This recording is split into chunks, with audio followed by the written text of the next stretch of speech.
ॐ प्रथमचरित्रस्य ब्रह्मा ऋषिः महाकाली देवता गायत्री छन्दः नन्दाशक्तिः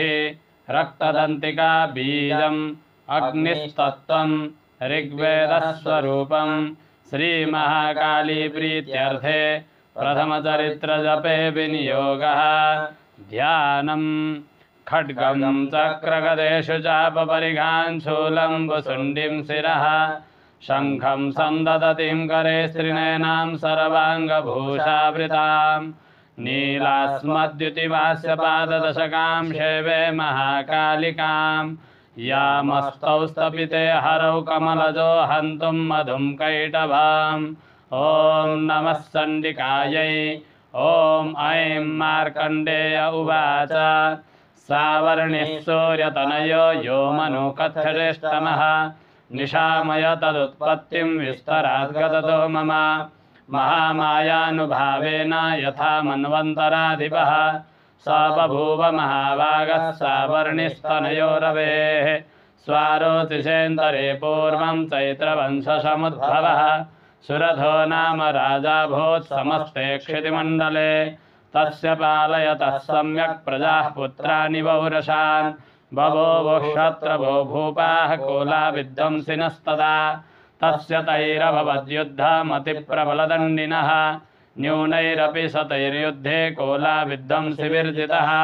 ततः स्वपुरमायातो निजदेशाधिपोऽभवत् आक्रान्तः स महाभागस्तैस्तदा प्रबलारिभिः अमात्यैर्बलिभिर्दुष्टैर्दुर्बलस्य दुरात्मभिः कोशो बलं चापहृतं तत्रापि स्वपुरे ततो मृगया व्याजेन ऋतस्वाम्यः स भूपति एकाकी हयमारीह्य जगाम गहनं वनं स तत्राश्रममद्राक्षे द्विजवर्यस्य मेधसः प्रशान्तस्वापदाकीर्णं मुनिशिष्योपशोभिताम् तस्थौ कञ्चित् सकालं च मुनिना तेन सत्कृतः इतश्चेतस्य विचरंस्तस्मिन् मुनिवराश्रमे शोचिन्तय तदा तत्र ममत्वाकृष्टचेतनः मत्पूर्वैः पालितं पूर्वं मया हीनं पुरं हितात् मद्भृत्यैस्तैरसद्भृत्यैर्धर्मतः पाल्यते न वा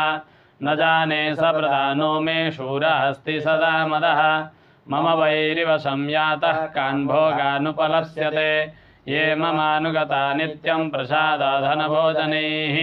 अनुवृत्तिं ध्रुवन्तेद्य कुर्वन्त्यन्यमहीभृताम् असम्यग्व्यशीलैस्तैः कुर्वद्वेषततं व्ययं सञ्चितः सोऽति दुःखेन क्षयं कोशो गमिष्यति एतच्चान्यच्च सततं चिन्तयामास पार्थिवः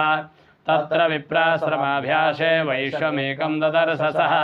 सपृष्टस्तेन कस्त्वं भो हेतुश्चागमनेऽत्र कः शशोक इव कस्मात् त्वं दुर्मना इव लक्ष्यसे इत्याकर्णवचस्तस्य भूपतेः प्रणयोदितां प्रत्युवाच सतं वैश्यः प्रश्रयावनतो नृपां वैश्य उवाच समाधिर्नाम वैश्योऽहमुत्पन्नो धनिनाङ्कुले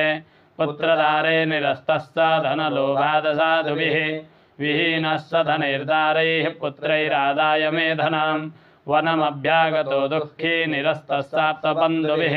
सोऽहं न वेद्मि पुत्राणां कुशलात्मिकां प्रवृत्तिं स्वजनानां च दाराणां चात्र संस्थितः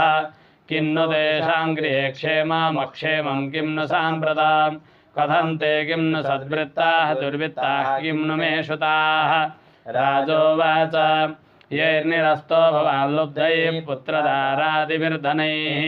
तेषु किं भवतः स्नेहमनुबध्नाति मानसां वैश्य उवाच एवमेतद्यथा प्राह भवानस्मद्गतं वचः किं करोमि न बध्नाति मम निष्ठुरतां मनः यैः सन्त्यज्यापि तृष्णेऽहं धनलुब्धैर्निराकृतः पतिस्वजनहार्दं च हार्दितेष्वेव मे मनः किमेतन्नाभिजानामि जानन्नपि महामते यत्प्रेमप्रवणं चित्तं विगुणेष्वपि बन्धुषु तेषां कृते मे निःश्वासो दौर्मनस्यं च जायते करोमि किं यन्न मनस्ते स्वप्रीतिषु निष्ठुरां मार्कण्डेय उवाच ततस्तौ शयितौ विप्रातं मुनिं समुपस्थितौ समाधिर्नाम वैश्योऽसौ स च पार्थिवसत्तमः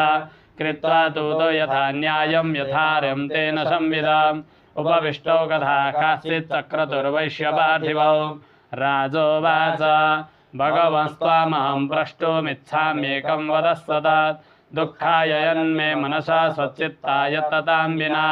मम त्वं गतराज्यस्य राज्याङ्गे स्वकुलेष्वपि जानतोऽपि यथाज्ञस्य किमेतन्मुनिषत्तमा अयं च निकृतः पुत्रैर्दारैर्वृत्तैस्तथोज्झितः स्वजनेन च सन्तक्तस्तेषु हार्दी तथाप्यते एवमेष तथाहं च द्वावप्यत्यन्तदुःखितौ दृष्टदोषेऽपि विषये मम त्वाकृष्टमानसौ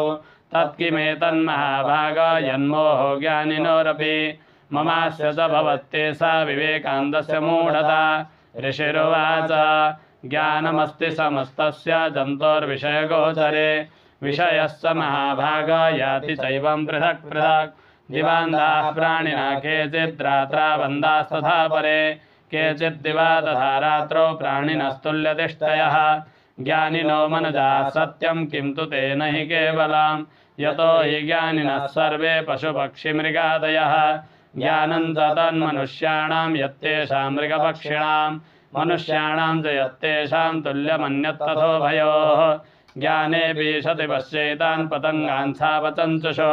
कणमोक्षादितान् मोहात् पीड्यमानानपि क्षुधा मानुषा मनुजा व्याघ्र साभिलाषाः श्रुतान् प्रति लोभात् प्रत्युपकाराय नन्वेतान् किं न पश्यति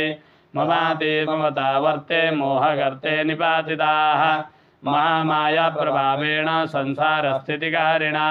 तन्नात्र विस्मयाकार्यो योगनिद्रा जगत्पतेः महामाया हरेस्तैषा तया सम्मुह्यते जगत् ज्ञानिनामपि चेतांसि देवी भगवती हि सा बलादाकृष्य मोहाय महामाया प्रयच्छति तया विसृजते विश्वं जगते तच्चराचरं शैषा प्रसन्ना वरदा नृणां भवति मुक्तये सा विद्या परमा मुक्तिर्हेतुभूता सनातनी संसारबन्धहेतुः सा सैव सर्वेश्वरेश्वरी राजोवाच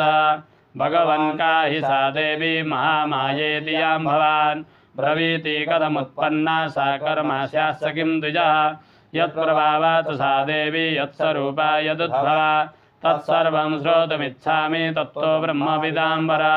ऋषिरुवाच नित्यैव सा जगन्मूर्तिस्तया सर्वमिदं तथापि तत्समुत्पत्तिर्बहुधा श्रूयतां मम देवानां कार्यसिद्ध्यर्थमाविर्भवति सा यदा उत्पन्नेति तदा लोके सा नित्याप्यभिधीयते योगनिद्रां यदा विष्णुर्जगत्ते कारणविकृते आस्तीर्यशेषमभजत् कल्पान्ते भगवान् प्रभुः तदा द्वावसुरो घोरौ विख्यातौ मधुकैटभौ विष्णुकर्णमलोद्भूतौ हन्तुं ब्रह्माण्डमुद्यतौ सनाभिकमले विष्णोः स्थितो ब्रह्मा प्रजापतिः दृष्ट्वा तावसुरो चोग्रौ प्रसुप्तं च जनार्दनां तुष्टावयोगनिद्रां तामेकाग्रहृदय स्थितः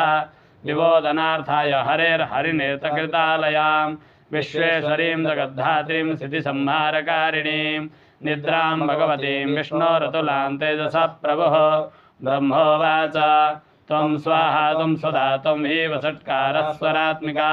सुधा त्वमक्षरे नित्ये त्रिधा मात्रात्मिका स्थिता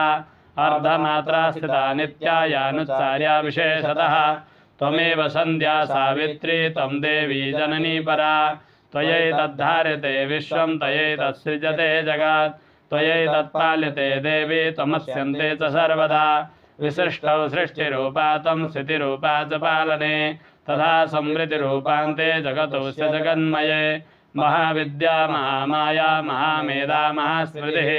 महामोहा च भवति महादेवी महासुरी प्रकृतिस्तं च सर्वस्य गुणत्रयविभाविनी कालरात्रिर्महारात्रिर्मोहरात्रिस्सदारुणा त्वं श्रीस्त्वमीश्वरी तं ह्रीस्तं बुद्धिर्बोधलक्षणा लज्जा पुष्टिस्तथा तुष्टिस्त्वं शान्तिक्षान्तिरेव च खड्गिनी शूलिनी घोरा गदिनी चक्रिणी तथा शङ्खिनी चापिनी बाणा वसुण्डी परिघायुधा सौम्या सौम्यतरा शेषा सौम्ये व्यस्तति सुन्दरी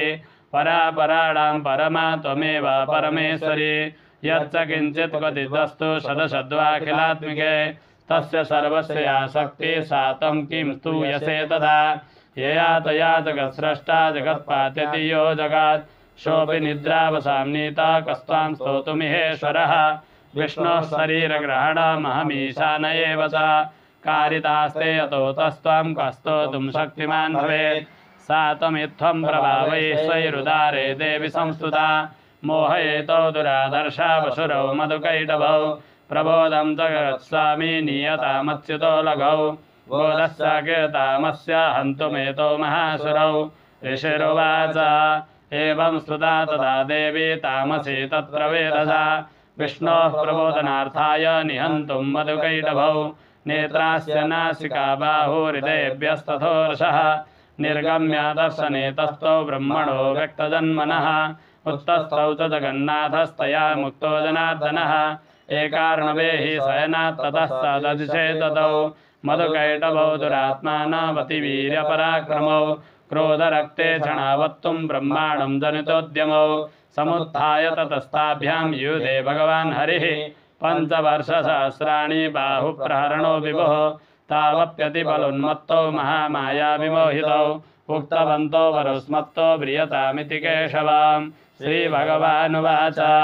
भवेतामद्य मे तुष्टो मम वद्यावुवावपि किमन्येन वरेणात्र एतावद्विवृतं मम ऋषिरुवाच वञ्चिताभ्यामिति तदा सर्वमापोमयं जगात् विलोक्यताभ्यां गदितो भगवान् कमलेक्षणः